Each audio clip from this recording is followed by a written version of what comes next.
अस्सलाम वालेकुम प्यारे दोस्तों।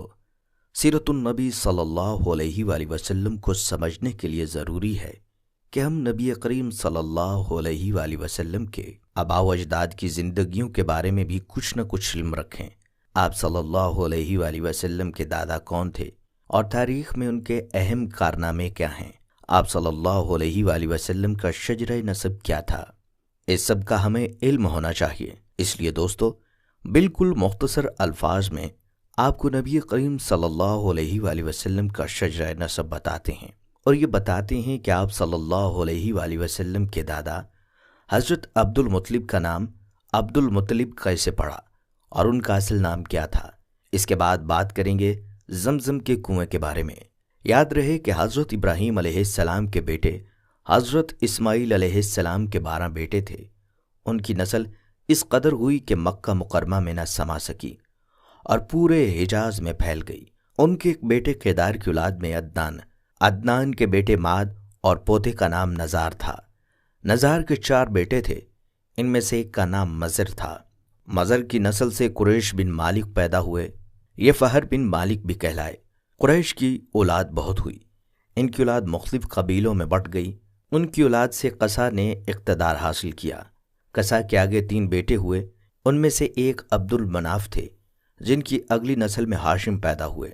हाशिम ने मदीना के एक सरदार की लड़की से शादी की और उनके यहाँ एक लड़का पैदा हुआ। उनका नाम शीबा रखा गया। ये पैदा हुआ ही था कि हाशिम का इंतकाल हो गया। उनके भाई मतलब मक्का के हाकिम हुए। हाशिम का बेटा मदीना मुनव्वरा में परवरिश पाता रहा। जब मतलब को मालूम हो गया कि वह जवान हो गया तो भतीजे को लेने के लिए खुद मदीना आ गए। उसे लेकर मक्का मुकरमा पहुंचे तो लोगों ने ख्याल किया ये नौजवान उनका गुलाम है। मतलब ने लोगों को बताया ये हाशिम का बेटा और मेरा भतीजा है। इसके बावजूद लोगों ने उसे मतलब का गुलाम ही कहना शुरू कर दिया। इस तरह शीबा को अब्दुल मुत्तलिब कहा जाने लगा। मालूम हुआ कि नबी करीम सल्लल्लाहु अलैहि वसल्लम के दादा का असल नाम शीबा था, जबकि अब्दुल मुत्तलिब उनका लक़ब पड़ गया था, जिसका मानी है मतलब का गुलाम, और ये इसी नाम से मारूफ हैं। हर कोई उनको इसी नाम से जानता है। बहुत कम लोग उनके असल नाम से वाकिफ़ हैं।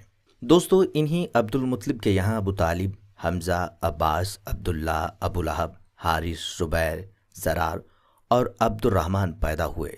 इनके बेटे अब्दुल्ला से हमारे नबी हज़रत मोहम्मद सल्लल्लाहु अलैहि वसल्लम पैदा हुए। अब्दुल मुत्तलिब के तमाम बेटों में हज़रत अब्दुल्ला सबसे खूबसूरत और सबसे ज़्यादा पाक दामन थे। अब्दुल मुत्तलिब को ख्वाब में जमजम का कुआं खोदने का हुक्म दिया गया, यानी हज़रत इस्माईल अलैहिस्सलाम के कुएं को। इस कुएं को कबीला जरहम के सरदार मजाज ने पाट दिया था। याद रहे कि कबीला जरहम के लोग उस ज़माना में मक्का के सरदार थे, यानी बैतुल्लाह के निगरान थे। उन्होंने बैतुल्लाह की बेहुरमती शुरू कर दी। उनका सरदार मजाज बिन उमरू था, जो अच्छा आदमी था। उसने अपने कबीले को समझाया कि बैतुल्लाह की बेहुरमती ना करो, मगर उन पर असर ना हुआ। जब मजाज ने देखा कि उन पर कोई असर नहीं होता तो कौम को उसके हाल पर छोड़कर वहां से जाने का फैसला किया। उसने तमाम मालो दौलत और तलवारें वगैरह खाना काबा से निकालकर जमजम के कुएं में डाल दी और मट्टी से उसको पाट दिया। कुआं इससे पहले ही खुश्क हो चुका था, यूं उसका नामो निशान मिट गया। मुद्दतों ये कुआं बंद पड़ा रहा। इसके बाद बनु खज़ा ने बनु जरहम को वहां से मार भगाया। बनु खज़ा और किस्सा की सरदारी का ज़माना इसी हालत में गुजरा। कुआं बंद रहा, यहाँ तक कि किस्सा के बाद अब्दुल मुत्तलिब का ज़माना आ गया। उन्होंने ख्वाब देखा। ख्वाब में उन्हें जमजम के कुएं की जगह दिखाई गई और उसके खोदने का हुक्म दिया गया। हज़रत अली रज़ी अल्लाह तआला अन्हु से रिवायत है कि अब्दुल मुत्तलिब ने बताया, मैं हिज्र अस्वद के मकाम पर सो रहा था कि मेरे पास एक आने वाला आया। उसने मुझे कहा तैयबा को खोदो। मैंने पूछा तैयबा क्या है, मगर वो कुछ बताए बगैर चला गया। दूसरी रात फिर ख्वाब में वही शख्स आया और कहने लगा बर्राह को खोदो। मैंने पूछा बर्राह क्या है, वो कुछ बगैर बताए चला गया। तीसरी रात में अपने बिस्तर पर सो रहा था कि फिर वो शख्स ख्वाब में आया। उसने कहा मजनूना खोदो। मैंने पूछा मजनूना क्या है, वो बताए बगैर चला गया। उससे अगली रात फिर बिस्तर पर सो रहा था कि वही शख्स आया और बोला जमजम खोदो। मैंने उससे पूछा जमजम क्या है। इस बार उसने कहा जमजम वो है जिसका पानी कभी ख़त्म नहीं होता, जो हाजियों के बड़े बड़े मजमुओं को सैराब करता है। अब्दुल मुत्तलिब कहते हैं, मैंने उससे पूछा ये कुआं किस जगह है। उसने बताया, जहां गंदगी और खून पड़ा है और कव्वा ठोंगे मार रहा है। दूसरे दिन अब्दुल मुत्तलिब अपने बेटे हारिस के साथ वहां गए। उसके वक्त उनके यहाँ यही एक लड़का था। उन्होंने देखा वहां गंदगी और खून पड़ा था। इस जगह के दोनों तरफ बुत मौजूद थे। ये गंदगी और खून दरअसल उन बुतों पर कुर्बान किए जाने वाले जानवरों का था। पूरी निशानी मिल गई तो अब्दुल मुत्तलिब कुदाल ले आए और खुदाई के लिए तैयार हो गए।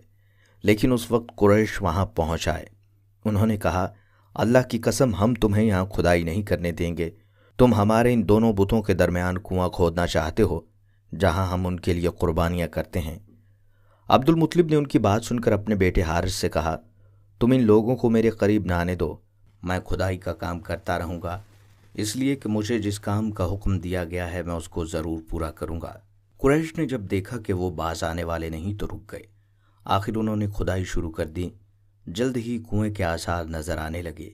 ये देखकर उन्होंने अल्लाह अकबर का नारा लगाया और पुकार उठे, ये देखो, ये इस्माइल अलैहिस्सलाम की ताबीर है। जब कुरैश ने देखा कि उन्होंने कुआं तलाश कर लिया तो उनके आस पास आ गए और कहने लगे, अब्दुल मुत्तलिब, अल्लाह की कसम, ये हमारे बाप इस्माइल अलैहिस्सलाम का कुआं है और इस पर हमारा भी हक है, इसलिए हम इसमें तुम्हारे शरीक होंगे। ये सुनकर अब्दुल मुत्तलिब ने कहा, मैं तुम्हें इसमें शरीक नहीं कर सकता, यह मुझ अकेले का काम है। इस पर कुरैश ने कहा, तब फिर इस मामले में हम तुमसे झगड़ा करेंगे। अब्दुल मुत्तलिब बोले, किसी से फैसला करवा लो। उन्होंने बनु साद इब्न हैज़म की कहना से फैसला कराना मंजूर किया। यह कहना मुल्क शाम के बालाई इलाके में रहती थी। आखिर अब्दुल मुत्तलिब और दूसरे कुरैश उसकी तरफ रवाना हुए। अब्दुल मुत्तलिब के साथ अब्दुल मनाफ के लोगों की एक जमात थी, जबकि दीगर कबाइल कुरैश की भी एक एक जमात साथ थी। इस जमाना में मुल्क शाम और शाम के दरमियान एक बियाबान मैदान था। वहां कहीं पानी भी नहीं था। इस मैदान में उनका पानी खत्म हो गया। सब लोग प्यास से बेहाल हो गए, यहाँ तक कि उन्हें मौत का यकीन हो गया। उन्होंने कुरैश के दूसरे लोगों से पानी मांगा, लेकिन उन्होंने पानी देने से इनकार कर दिया। अब उन्होंने इधर उधर पानी तलाश करने का इरादा किया। अब्दुल मुत्तलिब उठकर अपनी सवारी के पास आए। जो ही उनकी सवारी उठी, उस पाँव के नीचे से पानी का चश्मा उबल पड़ा। उन्होंने पानी को देखकर अल्लाह अकबर का नारा लगाया। फिर अब्दुल मुत्तलिब सवारी से उतर आए। सब ने खूब सैर होकर पानी पिया और अपने अपने मशकीज़े भर लिए। अब उन्होंने कुरैश की दूसरी जमात से कहा, आओ तुम भी सैर होकर पानी पी लो। अब वो भी आए और खूब पानी पिया। पानी पीने के बाद वो बोले, अल्लाह की कसम, ए अब्दुल मुत्तलिब, ये तो तुम्हारे हक में फ़ैसला हो गया। अब हम जमजम के बारे में तुमसे कभी झगड़ा नहीं करेंगे। जिस ज़ात ने तुम्हें इस बयाबान में सैराब कर दिया, वही ज़ात तुम्हें जमजम से भी सैराब कर देगी, इसलिए यहीं से वापस चलो। इस तरह कुरैश ने जान लिया कि अल्लाह ताला अब्दुल मुत्तलिब पर मेहरबान है, लिहाजा इनसे झगड़ा बेसूद है और कहना के पास जाने का कोई फ़ायदा नहीं। चुनाचे सब लोग वापस लौटे। वापस आकर अब्दुल मुत्तलिब ने फिर कुएं की खुदाई शुरू की। अभी थोड़ी सी खुदाई की होगी कि मालो दौलत, तलवारें और जरहें निकल आईं। इसमें सोना और चांदी वगैरह भी थे। ये मालो दौलत देखकर कुरैश के लोगों को लालच ने आन घेरा। उन्होंने अब्दुल मुत्तलिब से कहा, अब्दुल मुत्तलिब, इसमें हमारा भी हिस्सा है। उनकी ये बात सुनकर अब्दुल मुत्तलिब ने कहा, नहीं, इसमें तुम्हारा कोई हिस्सा नहीं है। तुम्हें इंसाफ का तरीका इख्तियार करना चाहिए। आओ 500 के तीरों से कुरा डालते हैं। उन्होंने ऐसा करना मंजूर कर लिया। 2 तीर काबे के नाम से रखे गए, 2 अब्दुल मुत्तलिब के और 2 कुरैश के बाकी लोगों के नाम से। 5 फेंका गया तो माल और दौलत काबा के नाम निकला, तलवारें और ज़रहें अब्दुल मुत्तलिब के नाम, और कुरैशियों के नाम के जो तीर थे वो किसी चीज़ पर ना निकले। इस तरह फैसला हो गया। अब्दुल मुत्तलिब ने काबे के दरवाजे को सोने से सजा दिया। इब्नुल क़य्यिम जौज़िया रहमतुल्लाह अलैह कहते हैं, जमजम सब पानियों का सरदार और सबसे ज़्यादा शर्फ और कदर वाला है। लोगों के नफूस को सबसे ज़्यादा अच्छा और मरगूब और बहुत ही कीमती है, जो जिब्राईल अलैहिस्सलाम के खोदे हुए चश्मा और अल्लाह ताला की तरफ से इस्माईल अलैहिस्सलाम की तिश्नगी दूर करने वाला पानी है। इब्न क़य्यिम रहमतुल्लाह अलैह बयान करते हैं कि मैं और मेरे अलावा दूसरों ने भी जमजम पीकर तजुर्बा किया कि इससे अजीबो किस्म की बीमारियां जाती रहती हैं, और मुझे जमजम के साथ कई एक बीमारियों से शिफा नसीब हुई और अल्हम्दुलिल्लाह मैं इससे निजात हासिल कर चुका हूँ।